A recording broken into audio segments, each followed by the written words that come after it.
Multidom. Um programa de multigente, multicoisas, multiassuntos para você e toda a sua família. Apresentação: Marta Padovese.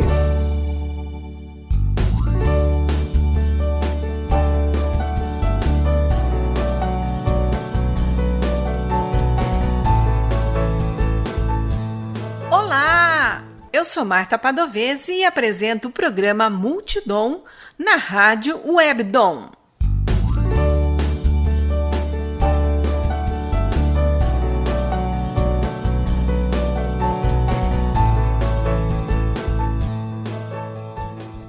O bate-papo de hoje é com Valdemir Aparecido Ravagnani, o Mimo. Ele é graduado em Engenharia Agronômica pela Faculdade de Agronomia e Zootecnia Manuel Carlos Gonçalves em 89. Também graduado em Administração Rural pela Getúlio Vargas em 1994. Pós-graduado em Gestão de Resíduos Sólidos pelo Senac 2016 e pós-graduado em Empreendedorismo e Inovação Tecnológica nas Engenharias, realizado em 2021 pela Unesp. Atualmente, é superintendente do Consórcio Intermunicipal de Manejo de Resíduos Sólidos da região metropolitana de Campinas, o Consimares. Olá, Valdemir, tudo bem? Olá, Marta, tudo bem? Fique bem à vontade para me chamar de Mimo mesmo. Não precisa chamar de Valdemir, não. Pode me chamar de Mimo. É um prazer estar falando para vocês aí, falar um pouquinho da nossa experiência na área ambiental, na área de resíduos sólidos, no qual eu trabalho hoje. Eu trabalho num consórcio intermunicipal de manejo de resíduos sólidos da região metropolitana de Campinas, que é o consórcio Consimares. Esse consórcio é um consórcio específico para a área de resíduos sólidos. Ele foi criado em 2009 pelos prefeitos da época, e inclusive esse ano estamos fazendo 13 anos, e nós trabalhamos com estudos para os municípios que compõem o consórcio. Esses estudos são na área de resíduos e manejo e tratamento de resíduos dentro dos municípios. Que municípios são esses? Elias Faustos, Capivari, Montemor, Hortolândia, Nova Odessa, Sumaré e Santa Bárbara. São 7 municípios que geram por dia quase 700 toneladas de resíduos domiciliares, 1 milhão de habitantes. A sede nossa fica no município de Nova Odessa e eu fico à disposição para a gente falar um pouquinho da área ambiental e um pouquinho da área de resíduos, Marta. Eu tenho curiosidade, Mimo, já que você me permite chamá-lo de Mimo, como surgiu o Consimares? De quem foi essa ideia e de fazer esse tipo de consórcio? O Consimares, ele surge dentro da Agência Metropolitana de Campinas, que existe uma lei federal, que é a lei de 2005, que é a lei dos consórcios públicos. Em 2007, começa uma conversa dentro da Agência Metropolitana de Campinas sobre a questão do tratamento dos resíduos, principalmente na destinação final, porque tinha alguns municípios que estavam finalizando seus aterros municipais. Tanto é que hoje, atualmente, só um município, que é o município de Santa Bárbara, que tem um aterro municipal. Os demais não têm. Então, os prefeitos da época, em 2007, começaram essa conversa, aproveitando a lei de 2005, que dava essa oportunidade de se tratar.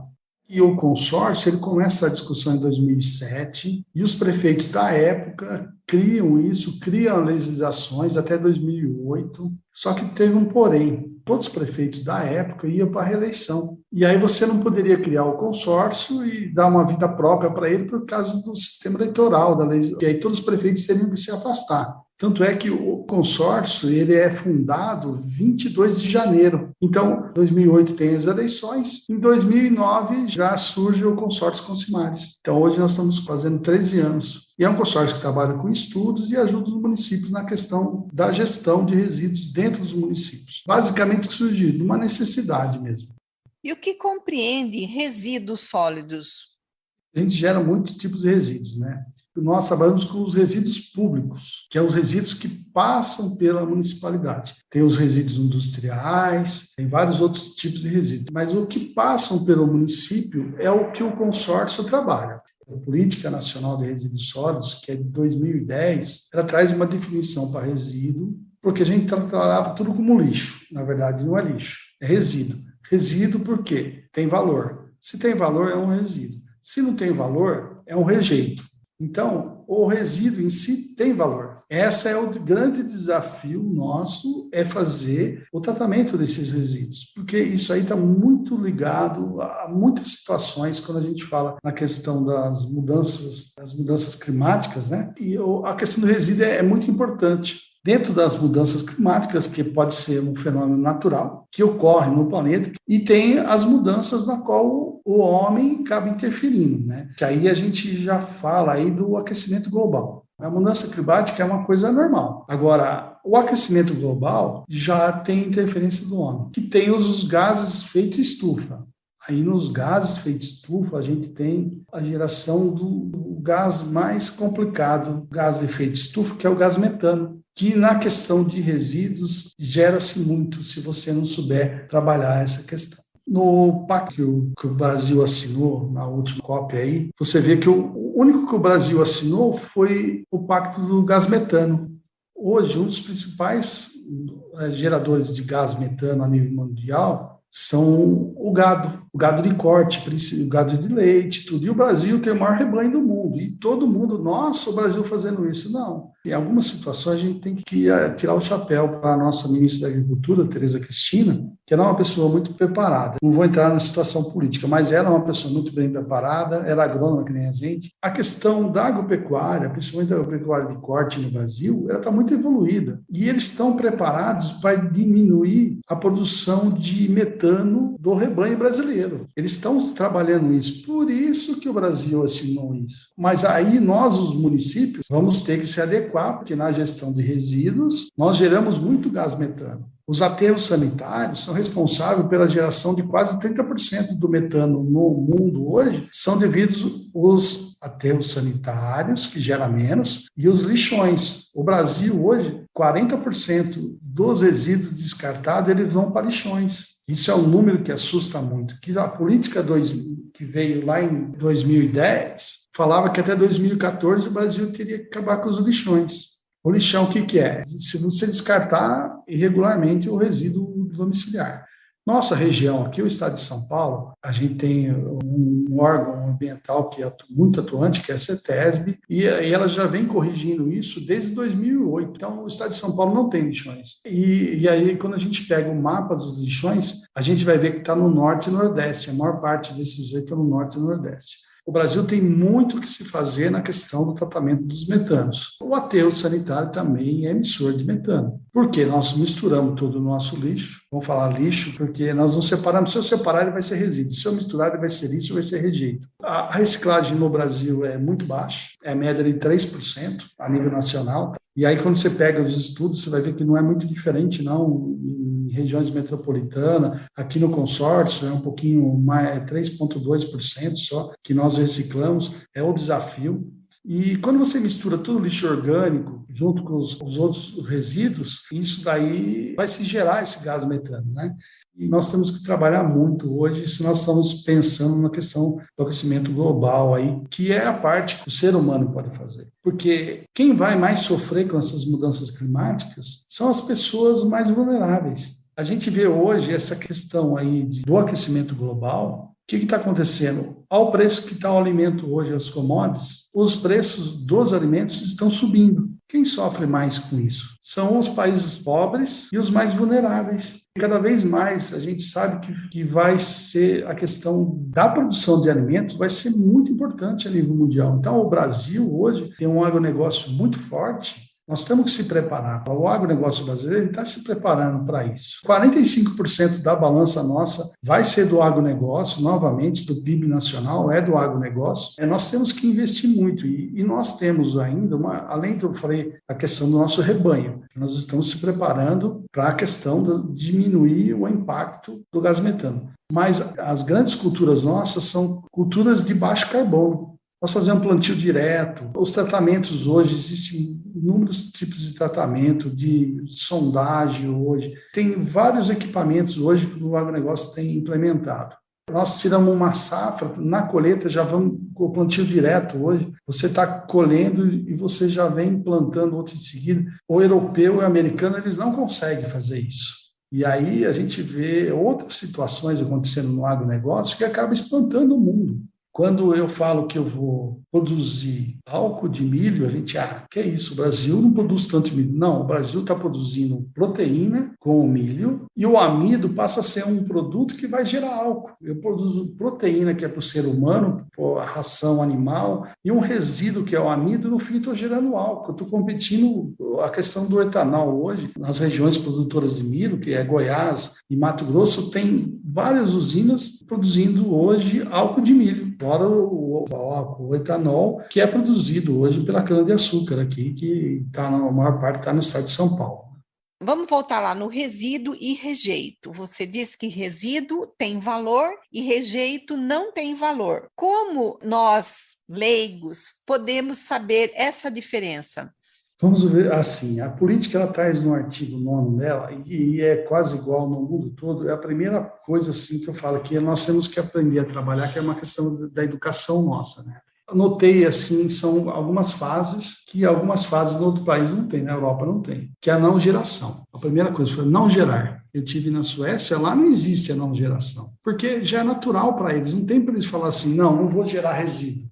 Aí, se eu gerei, eu vou reutilizar. Se não der para reutilizar, nós vamos reciclar. Se não reciclar, nós vamos transformar. Depois de transformar, aí sim, se ele não servir para nada, ele passa a ser rejeito. Então, ele tem que passar por todas essas fases do resíduo. Então, o principal de tudo do resíduo é a não geração, que essa é uma coisa, a sensibilização do brasileiro em si, ou do latino-americano, né? Vou falar só do brasileiro, né? Que nós não temos essa questão, porque nós somos geradores de resíduo. E aí, hoje, nós estamos trabalhando essa coisa da não geração, da reutilização, da reciclagem, que nós vamos ter que trabalhar. Por quê? Se eu tenho um resíduo, se eu reutilizo e se eu reciclo ele, assim eu não estou gerando gás de efeito estufa e nem estou extraindo matéria-prima da natureza. Aí, a partir do momento que eu transformo ele, por exemplo, não serviu para nada, aí eu vou transformar ele, posso transformar em energia. Nós temos um projeto aqui do consórcio Consumares, é de pegar esse produto que não serve para nada e transformar em energia. Inclusive, nosso estudo de impacto ambiental, o EARIMA, ele está sob consulta da CETESB hoje. Que a gente tem a proposta de fazer uma usina para tratamento desses resíduos para gerar energia. Então, ao invés de eu colocar num aterro, eu vou colocar nessa usina que ela vai transformar esse resíduo em energia.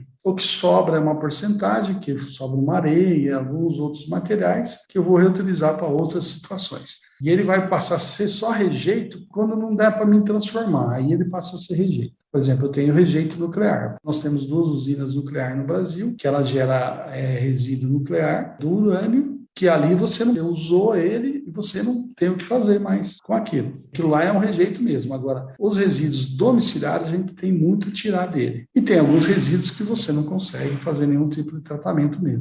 Materiais que vêm de usinas nucleares não tem absolutamente como reutilizar, eles são rejeitos e ponto final. Mas eu acredito, pela sua fala, que a maioria das coisas são resíduos, elas têm valor. Como não gerar resíduo ou como não ter rejeito? Isso depende mais da consciência individual, da consciência coletiva ou de uma política para esse tipo de conscientização. Aí está tudo junto. É individual, coletivo e tem que ter as políticas públicas. O poder público ele não vai conseguir fazer tudo sozinho. Mas aí que eu falo, tem que ter as políticas públicas que vão fazer o coletivo e o individual a repensar a sua questão de fazer a questão dos resíduos. Assim, quando eu falo em políticas públicas, vai desde a questão da cobrança, porque é uma situação que está sendo discutida no novo marco do saneamento, que é a cobrança da taxa ou da tarifa de resíduos. Tudo isso são políticas públicas. Eu tenho municípios que avançam muito mais que outros municípios. E você percebe que aí, quando você começa a avançar na política pública de resíduo, o povo começa a ter uma satisfação melhor. As cidades ficam mais limpas, você não vê tanto descarte irregular, seu bairro fica limpo. Eu tenho um estudo que foi feito em Brauna que deu o pico da dengue a nível Brasil, que logo depois apareceu o chikungunya. No caso do município que tinha ecoponto, os bairros que mais usavam o ecoponto para descartar os resíduos eram os bairros que menos, cruzei com as informações da vigilância sanitária, que menos tinha pessoas infectadas pela dengue. Então, assim, você vê que está diretamente ligado. E quando a população começa a perceber que essa política pública implementada, ela começa a ajudar ajudar a própria saúde das pessoas, ela começa a fazer, ela passa a cobrar do vizinho, se ela vê uma pessoa fazendo alguma coisa errada, ela vai denunciar, ou vai cobrar essa pessoa para que faça certo. Então, tudo isso é um coletivo e tem que partir do poder público, isso eu acho. E a sensibilização das pessoas, sem fato. Os nossos filhos, eles estão muito mais preparados para essa questão de reciclar, de separar os lixos, porque nas escolas é muito bem trabalhado isso. Cada vez mais está sendo trabalhado isso. Mudar uma ideia numa geração demora 10 anos, né? No mínimo 10 anos. Então, mas eu acho que com toda a informação que está tendo hoje, talvez a gente consiga essa mudança um pouquinho mais rápida. Você ouve o programa Multidom. Apresentação Marta Padovese. O bate-papo de hoje é com Valdemir Aparecido Ravagnani, o Mimo, que é superintendente do Consórcio Intermunicipal de Manejo de Resíduos Sólidos na região metropolitana de Campinas, o Consimares. Você falou sobre a diminuição do gás metano na criação do gado. Como isso é possível? Tratando a ração dos animais. A gente tem que trabalhar com a ciência, né? Dar o braço a torcer para os pesquisadores e pesquisadores brasileiros. Nós temos a Embrapa aí, que é um exemplo para nível mundial, que eu já falei do agronegócio nosso. Antigamente a gente tinha o gado criado em pastos. Então aqueles pastos enormes, você punha X cabeças de gado por uma área lá. Com o crescimento, a evolução da soja e do milho no Brasil, do plantio direto, tudo o que aconteceu? O pecuarista passou a reduzir a sua área, ele passou a plantar soja e milho e começou a criar um gado de uma maneira um pouco diferenciada, criando com outros tipos de rações, complementando a sua alimentação com rações. E aí, nesse tipo de ração, você tem algumas rações que estão sendo estudadas e já estão tendo resultados, que ele diminui os gases de efeito estufa dentro do gado, que ele diminui a geração de metano no intestino do gado. Aí, por isso que eu falo a você, no Brasil ele está dando show no mundo. Então, quando o pessoal acha que o Brasil assinou um negócio, eu também fiquei preocupado, aí fui pesquisar. Então, muito evoluído no Brasil. Tem que tirar o chapéu aí mesmo, o agronegócio brasileiro. Né? Então, você tratando a ração de uma maneira correta, fazendo um balanceamento de ração, você diminui a pastagem, você aumenta o plantio de soja, plantio de outras culturas que pode ser, não só soja, pode ser milho, fruticultura, tudo, e você trata o gado com rações. E falando em gado, há necessidade, na sua opinião, de mais desmatamento, de mais áreas para o gado, para a criação de gado, para novas lavouras, para novas plantações? Não, porque a questão do desmatamento é uma outra situação das mudanças climáticas, que o Brasil ele tem que se pensar muito com isso, e o agronegócio está muito ligado com isso, porque se eu começar a desmatar muito a Amazônia principalmente, quem está no Cerrado brasileiro, que é Goiás e os Mato Grosso do Sul, Mato Grosso, eles começam a ter efeitos climáticos que não vão suportar as lavouras deles. Se eu desmatar a Amazônia, eles sabem que não vai ter chuva, ou vai ter escassez, ou excesso de chuva em períodos. Então, eles sabem que eles precisam disso aí. Então, o agronegócio brasileiro não precisa de desmatamento, não precisa, eu acabei de falar da tecnologia das ações, o maior rebanho do mundo está no Brasil, nós temos tecnologia para isso, temos genética para isso, acaba modificando com genética, cruzando outras raças de animais, está sendo muito bem estudado isso. Então, o agronegócio não defende, não estou aqui para defender o agronegócio, sabe, mas ele não defende o desmatamento mesmo. O pessoal do Mato Grosso, Goiás e Mato Grosso do Sul sabe, se desmatar a Amazônia, eles não conseguem fazer o plantio que eles fazem hoje. Então, é uma preocupação muito grande do agronegócio brasileiro em relação a isso.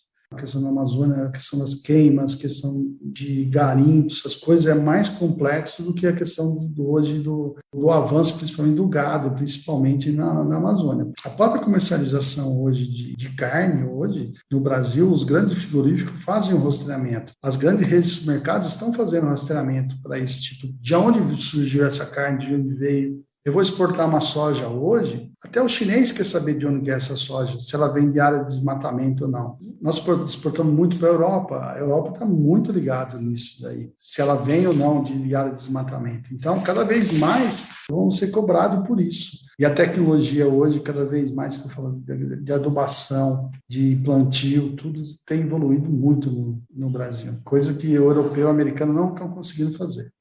Você mencionou a taxa de resíduos, ou uma tarifa de resíduos. O que é isso? A questão da taxa, o tarifa, é uma questão legal hoje para ser cobrada. O novo marco do saneamento, que é uma lei de 2020, ele fala dessa questão que nós temos que, os municípios têm que implementar essa questão da cobrança dos serviços de manejo de resíduos sólidos dentro dos municípios. Isso já acontece nos municípios, só que de uma maneira um pouco diferenciada. Então, por isso que eu falo, é uma quebra de paradigma que os municípios, às vezes, têm que sair do poder executivo, passar pelo legislativo, aprovar isso. Então, eles acham que é impopular isso. Mas nós já pagamos isso indiretamente. Só que o que acontece? Você aprovando essa taxa ou tarifa, da maneira que o governo colocou, que o Ministério do Desenvolvimento deu todos os modelos de se criar dentro dos municípios, que nós, o consórcio, fizemos estudo junto com os municípios e colocamos como deveriam ser feito, como deixaria de ser feito, quais as possibilidades, tem várias possibilidades, não necessariamente é igual para todos os municípios. Mas teve cidades daqui que não aprovaram essa questão. O prefeito fez a sua parte e os vereadores não aprovaram, porque diz que isso vai onerar mais o cidadão. Como eu falei, nós já pagamos isso, só que assim, você aprovando esse tipo de lei, dos modelos que foi apresentado, quem gera mais vai pagar mais, quem gera menos vai pagar menos, e quem não pode pagar, continua não pagando. A lei dá toda essa possibilidade. Então, assim, por exemplo, tem um município que eu pago lá no IPTU lá uma taxa de R$ 9,00 por ano. Eu que tenho uma residência pago R$ 9,00. Só que o supermercado na minha cidade lá, que ele paga R$ 9,00 também. Aí a oficina lá paga R$ 9,00. Eu que moro no centro, coleta o lixo 6 vezes por semana. Você que mora no bairro, coleta 3 vezes por semana. Agora, eu que tenho disponibilidade 6 vezes por semana, pago os mesmos R$ 9,00 por ano que você paga, que é 3 vezes, e no supermercado que coleta todo dia. Então, por isso que eu falo, é uma equação que foi feita, elaborada com cálculos. Poderia ter uma dispensa? Pode ter. Tem aquele que não pode pagar, de vulnerabilidade, tem pessoas que não pagam IPTU. Então, vamos colocar tudo isso na conta, vamos fazer certo. Então, se eu implementar a maneira correta da taxa da tarifa, o sistema tem sustentabilidade e quem deve pagar mais, vai pagar mais. E por isso eu acho assim que até os vereadores eles vão ser cobrados por isso posteriormente sobre essa situação que nos municípios no qual não foram aprovados. Por outro lado, nas cidades que foram aprovados, o Poder Executivo ele tem que dar transparência naquilo que ele está pagando. Então, olha, a coleta eu gasto X, para coletar no bairro eu gasto tanto, para descartar eu gasto tanto, eu tenho ecoponto eu gasto tanto, tudo isso tem que ser muito bem demonstrado. A lei fala da transparência. E eu acho que seria muito interessante os municípios se atentarem para isso e a população também. Porque às vezes a população, nossa, mais uma taxa. Não, essa taxa já está sendo cobrada, a gente já paga indiretamente, já paga. Agora, a única coisa que faz seria regrar quem deve pagar mais e quem deve pagar menos. Tem alguns materiais hoje que não é obrigação do município e nem é obrigação do consumidor. O consumidor tem que descartar de maneira correta. Por exemplo, lâmpadas. Quando eu compro uma lâmpada hoje, eu já estou pagando 89 centavos dessa lâmpada para ser descartada. Então, da lâmpada que você está comprando hoje, 89 centavos, você já está pagando para ser descartada. Agora, não adianta eu pegar essa lâmpada e colocar no lixo. O fabricante tem que ter o lugar certo para colocar. Inclusive, nas cidades das regiões, todas elas têm lugar, que às vezes o pessoal não divulga muito, mas tem os lugares para descartar. Tem lugar para descartar pilha, que também é assim.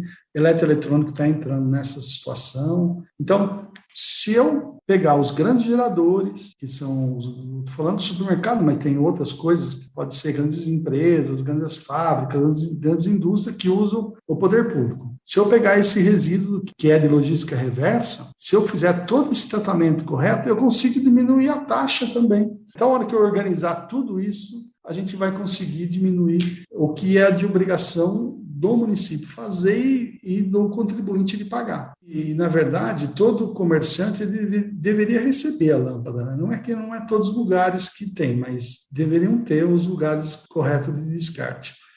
Mimo, como é possível o cidadão comum contribuir para que haja o mínimo possível de rejeito, ou seja, aquilo que não tem valor?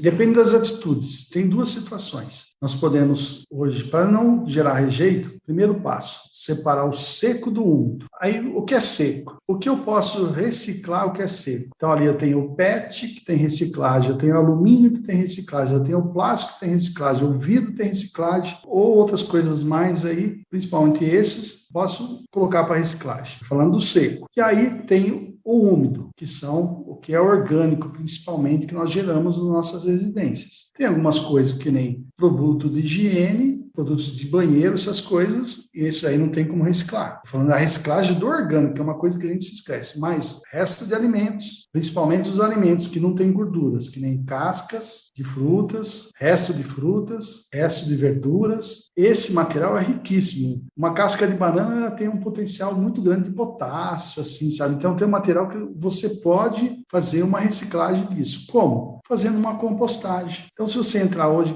na internet, você vai ver que tem várias composteiras, ensina você a fazer composteira, como fazer uma composteira. Ou se eu tiver um terreno grande, ou morar numa chácara, eu posso reaproveitar o resto de jardinagem, resto de grama, folhas das árvores, das frutas, tudo isso, o resto de frutas, eu posso também fazer a reciclagem do orgânico. Então, são duas coisas que, se eu trabalhar bem, eu vou diminuir bastante o que eu vou mandar para aterro sanitário. Então, trabalhando recicláveis secos, mandando para uma cooperativa, e os recicláveis orgânicos, eu mesmo fazendo a compostagem nesse material. Dentro da minha residência, dentro do meu apartamento, tem vários tipos de tratamento desse resíduo orgânico que você pode fazer. Então, fica essa dica aí.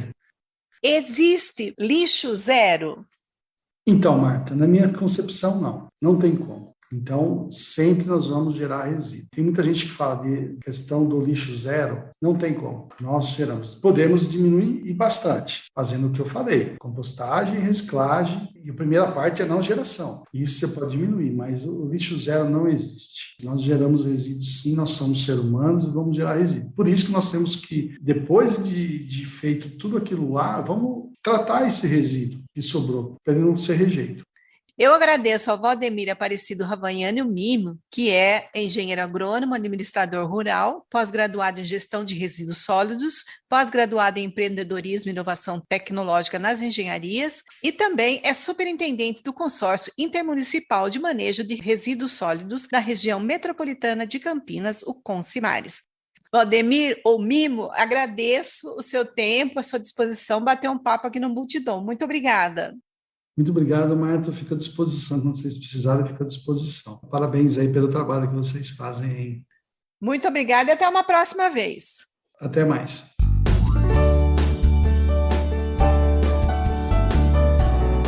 Quer entrar em contato conosco, deixar um recado ou ouvir de novo? Acesse www.radiowebdom.com ou envie seu e-mail para radiowebdom@gmail.com.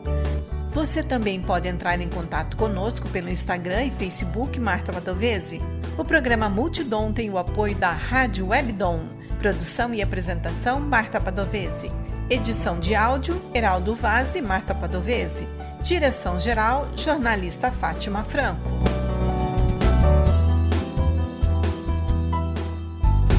Você ouviu pela Rádio Webdom o programa Multidom. Um programa para você e toda a sua família. Apresentação Marta Padovese.